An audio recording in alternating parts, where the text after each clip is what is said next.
अस्सलाम वालेकुम, this is Usman Ahmad. आप देख रहे हैं हम न्यूज़ का डिजिटल प्लेटफॉर्म। आपने वो बड़ा मशहूर मुहावरा है पाँचों घी में और सर कढ़ाई में, ये तो आपने यकीनन सुना होगा। कुछ ऐसा ही जिसकी अमली या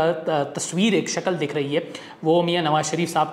के ऊपर ये बिल्कुल मुवाफ़िक़ आ रहा है ये मुहावरा, क्योंकि उनके लिए ऐसा लग रहा है कि रिलीफ़ की लूट सेल लग गई है, उनको रिलीफ़ मिल रहा है। और जब से वो 21 अक्टूबर के बाद से पाकिस्तान पहुँचे हैं तो एक के बाद एक जो मसाइल हैं, हर्डल्स हैं, कदगने हैं, वो ऐसा लगता है हटती ही चली जा रही हैं। ऐसे ही आज एक इंतहाई अहम दिन था जब नवाज़ शरीफ साहब की अल अज़ीज़िया और एवनफील्ड रेफरेंस के अंदर जो उन्होंने दरख्वास्त दायर की थी इस्लामाबाद हाई कोर्ट में, जो अपीलें थी उनकी बहाली की जो दरख्वास्त दायर की गई थी वो अपीलें मंजूर हो गई हैं। यानी अब जो उनके खिलाफ जो मुकदमा था उसकी असर नौ समाअत होगी, उन अपीलों के ऊपर दोबारा से समाअत होगी और उसके बाद ये फैसला होगा कि आया जो उनको सज़ाएँ दी गई थी वो बरकरार रहेंगी या नहीं रहेंगी। और एक चीज़ इंतहाई अहम ये भी है कि जो नैब जो इदारा वो जो इन केसेस को प्लीड कर रहा था उसने हम ये कह सकते हैं कि नवाज़ शरीफ की गिरफ्तारी से मुताल्लिक भी हाथ खड़े कर लिए। गुज़िश्ता 2 रोज़ कबल जो समाअत हुई उसमें भी नैब ने बड़ा बबांग दुहल कहा कि हम नवाज़ शरीफ को गिरफ्तार नहीं करना चाहते। आज फिर नैब से सवाल किया गया तो नैब ने कहा कि हमें जी नवाज़ शरीफ को गिरफ्तार नहीं करना, बिलखुसूस जब उन्होंने अदालत के सामने सरेंडर कर दिया है तो इसका मतलब ये है कि उन्होंने अपने आप को अदालती रहमो करम पर छोड़ दिया है, इसलिए हमें उनकी गिरफ्तारी की ज़रूरत नहीं है। आज जो समाअत हुई उसका मैं अहवाल और जो बड़ी जो डेवलपमेंट है वो मैं आपके सामने रखूं तो इस्लामाबाद हाई कोर्ट में जो है ये समाअत हुई अल अज़ीज़िया और एवनफील्ड रेफरेंस में, जब साबिक़ वज़ीर आज़म और मुस्लिम लीग नून के कायद नवाज़ शरीफ की सज़ा के खिलाफ जो उन्होंने अपील की थी वो बहाल कर दी गई। ये जो मामला है ये 2 रुकनी बेंच है, जस्टिस आमिर फारूक और जस्टिस मियाँ गुल हसन औरंगज़ेब, उन्होंने ये समाअतें मुश्तमिल जो बेंच ने उसने तमाम दरख्वास्तें जो भी थी इन केसेस में उनको यकजा करके समाअत की और नवाज़ शरीफ की जानिब से अमजद परवेज़ एडवोकेट और आज़म नज़ीर तारड़ पेश हुए। आज़म नज़ीर तारड़ साबिक़ वफाकी वज़ीर कानून भी है। नवाज़ शरीफ भी इस मौके पर अदालत में मौजूद थे और उनके साथ एक बड़ी तादाद में नून लीग के रहनुमाओं की भी मौजूद थी। जो दौरान समाअत जो रिमार्क्स हुए वो भी इंतहाई दिलचस्प है, वो भी मैं अगर आपके सामने रखूँ तो प्रोसिक्यूटर जनरल नैब से जब अदालत ने कहा कि जी प्रोसिक्यूटर जनरल नैब ने कहा कि अल अज़ीज़िया और एवनफील्ड रेफरेंस में नवाज़ शरीफ की सज़ा के खिलाफ अपीलें बहाल करने पर नैब को एतराज़ नहीं है। तासुर ये दिया गया कि जैसे कि नैब ने सरेंडर कर दिया हो, वो ये वजाहत दे रहे हैं कि जी हमने किसी किस्म का कोई सरेंडर नहीं हुआ, ऐसी कोई सूरत हाल नहीं है। और इश्तिहारी ने वो नवाज़ शरीफ का जिक्र कर रहे हैं कि जब उन्होंने अदालत के सामने सरेंडर कर दिया तो उनकी अपीलें बहाल होनी चाहिए। जिस तरह मैंने शुरू में बताया कि नैब ने ये कहा कि जब उन्होंने सरेंडर कर दिया तो इसका मतलब है कि उन्होंने अपने आप को अदालत के रहमो करम पर छोड़ दिया। प्रोसिक्यूटर जनरल नैब ने कहा कि जनरल के चेयरमैन नैब और वो खुद इस बात पर मुत्तफिक हैं कि पहले मरहले में अपीलें बहाल करने पर एतराज़ नहीं करेंगे। अपीलें बहाल हो गई तो शवाहिद का जायज़ा लेकर अदालत में मौक़िफ़ इख्तियार किया जाएगा। इस मौके पे जस्टिस आमिर फारूक ने नैब से इस्तफसार किया कि क्या आपको नवाज़ शरीफ को गिरफ्तार नहीं करना चाहते, आप नहीं चाहते कि नवाज़ शरीफ की गिरफ्तारी डाल ली जाए। जिस पर नैब प्रोसिक्यूटर ने कहा कि मैं ये पहले भी बार बार बता चुका हूँ, गुज़िश्ता समाअत में भी बताया था कि हम उनको गिरफ्तार नहीं करना चाहते। जब मुलजिम ने या पिटिशनर ने जब सरेंडर कर दिया तो उसने खुद को अदालत के रहमो करम पर छोड़ दिया है। चीफ जस्टिस जो कि जस्टिस आमिर फारूक है उन्होंने इस्तफसार किया कि आपसे बतौर अदालती मुआविन पूछ रहे हैं कि अपील बहाल हुई तो ज़मानत का स्टेटस क्या होगा। इस पर प्रोसिक्यूटर जनरल नैब ने कहा कि अगर अदालत चाहे तो वो अपील कुरिंदा से दोबारा ज़मानती मचल के ले सकती है। यानी नैब को इस बात पर भी एतराज़ नहीं है कि नवाज़ शरीफ की ज़मानत में तोसी कर दी जाए। और इस मौक़िफ़ को देखते हुए अदालत की जानिब से ये मौक़िफ़ यह आया है कि ज़मानत से मुताल्लिक जो तहरीरी फ़ैसला है उसमें यह बताया जाएगा, लेकिन नवाज़ शरीफ को अदालत से जाने की इजाज़त दे दी गई और वो इजाज़त से चले गए। इसका मंजरनामा तो यही बता रहा है कि नवाज़ शरीफ की ज़मानत में भी तोसी हो जाएगी। और जब नैब प्रोसिक्यूटर बॉडी जो है वो गिरफ्तारी नहीं करना चाहती तो फिर अदालत उसकी गिरफ्तारी क्यों करके देगी। दूसरी अहम बात यह कि नैब शायद इसलिए भी गिरफ्तार करना नहीं चाहता कि पंजाब हुकूमत भी, निगरान पंजाब हुकूमत है, वो भी नवाज़ शरीफ की सज़ाओं को मुअत्तल कर चुकी है। जिस तरह मैंने गुज़िश्ता रोज़ बताया था 401 जो आर्टिकल है उसके तहत। और अब जो अपीलें जब इनकी अपीलों की समाअत शुरू होगी उसके बाद अब ये फैसला होगा कि ये सज़ाएं बहाल होंगी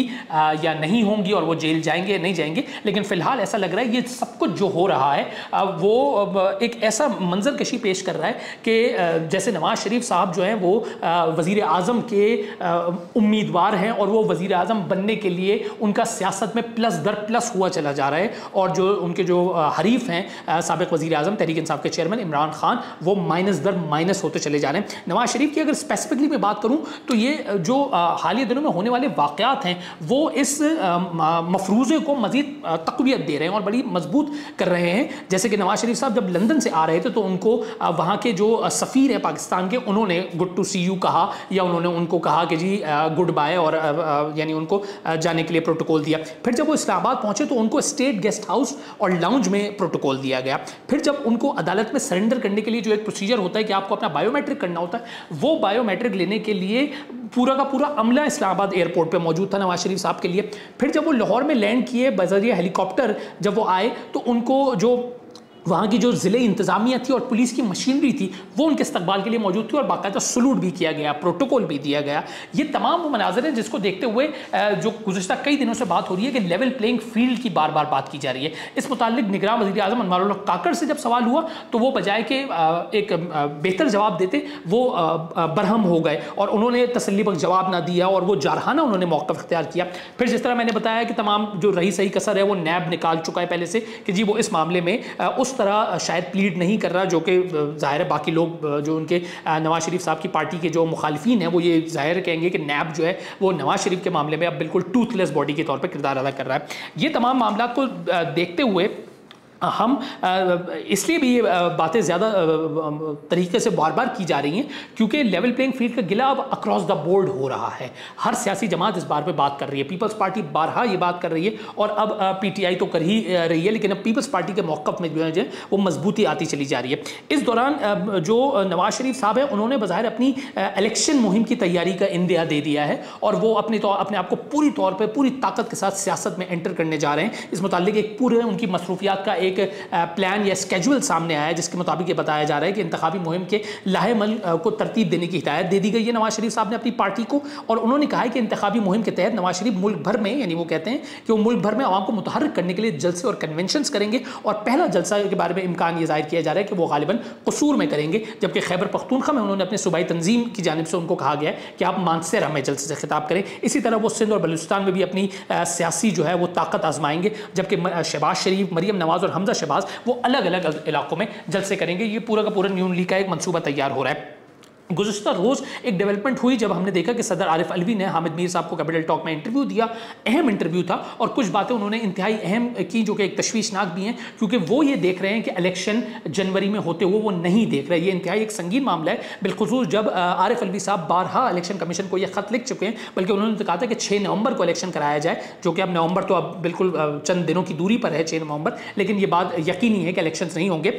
گزشتہ روز رات بھی انہوں نے یہ کہا کہ جی وہ الیکشن نہیں ہوتے ہوئے دیکھ رہے ہیں جنوری میں بھی, جس پر اب جو ہے الیکشن کمیشن کا یہ موقف آیا ہے. جو عارف الوی صاحب کا کہنا تھا کہ انہیں یقین نہیں ہے کہ جنوری 2024 میں الیکشن ہوں گے, جس پر الیکشن کمیشن کے ترجمان نے موقف دیا ہے, اور انہوں نے صدر عارف الوی کے موقف کو رد کرتے ہوئے کہا ہے کہ انتخابات کے انعقاد سے متعلق الیکشن کمیشن کی تمام تیاریاں مکمل ہیں, الیکشن ملتوی ہونے کا کوئی امکان نہیں ہے. الیکشن کمیشن کے ترجمان کے مطابق حالیہ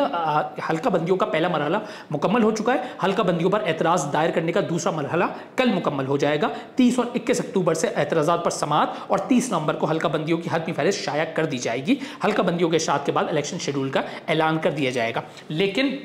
یہ سوال بارہا یہ بھی اٹھایا جا رہا ہے کہ الیکشن کمیشن نے تاحال تاریخ کیوں نہیں دی ہے, اور بالخصوص یہ سوال نواز شریف سے بھی بار بار کیا جا رہا ہے کہ آپ نے آنے کے بعد تمام چیزوں پہ بات کی, ساری سیاسی جماعتوں کو ساتھ لے کر چلنے کی بات کی, لیکن آپ نے الیکشن کا مطالبہ کیوں نہیں کیا, الیکشن کی تاریخ کا مطالبہ کیوں نہیں کیا. یہ وہ تمام خدشات ہیں جو کہ پاکستانی سیاست میں موجود بھی ہیں, اور یہ اکثر گاہے بگاہے رہتے بھی ہیں, اور اس کو دیکھتے ہوئے یہ یقین سے نہیں کہا جا سکتا جو کہ صدر عارف الوی کا جو گلہ ہے وہ غلط ہے, یہ ہم کوئی بھی یقین سے نہیں کہہ سکتا. سیاسی پنڈت بھی اس متعلق بارہا بات کر رہے ہیں. یہ تمام صورتحال ہے جو کہ میں نے آج آپ کے سامنے جو ہمارے سیاسی اور قانونی جو معاملات ہیں وہ آپ کے سامنے رکھ دیے. جیسے جیسے پل پل میں صورتحال بدلتی جائے گی مزید جو ہے آپ کے سامنے یہ تمام چیزیں میں سامنے لے کے آتا رہوں گا. لیکن اس کے باوجود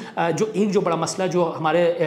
غزہ کے مسلمانوں کے ساتھ ہو رہا ہے, جو فلسطین میں ہو رہا ہے, ہم سب کو یہ کوشش کرنی چاہیے ایٹ لیسٹ ہم اپنے تئیں ان کے لیے دعا ضرور کریں کہ اللہ ताला उनकी मदद करे और उनके ऊपर जो ये इसराइल ने आफताब तोड़ी हुई है, आफताब तोड़ी हुई है, अल्लाह ताला इस आफताब को एटलीस्ट उनके ऊपर से उतारे और जो तकरीबन 6,500 अफराद जो हैं वो अब तक शहीद हो चुके हैं, 2,000 से ज़ायद बच्चे जहाँ बाग शहीद हो चुके हैं, तकरीबन 20,000 के करीब आसपास का फिगर है कि जी इतने लोग जो हैं वहाँ पे ज़ख्मी हैं। आज से अस्पतालों में जो है वो एनर्जी का फुकदान हो जाएगा, पेट्रोल बिल्कुल ईंधन ख़त्म हो चुका है और ये तक कहा जा रहा है कि ये एक ऐसा इंसानी बहरान और ऐसा इंसानी अलमिया है जो कि शायद इंसानी तारीख़ ने इससे पहले नहीं देखा होगा।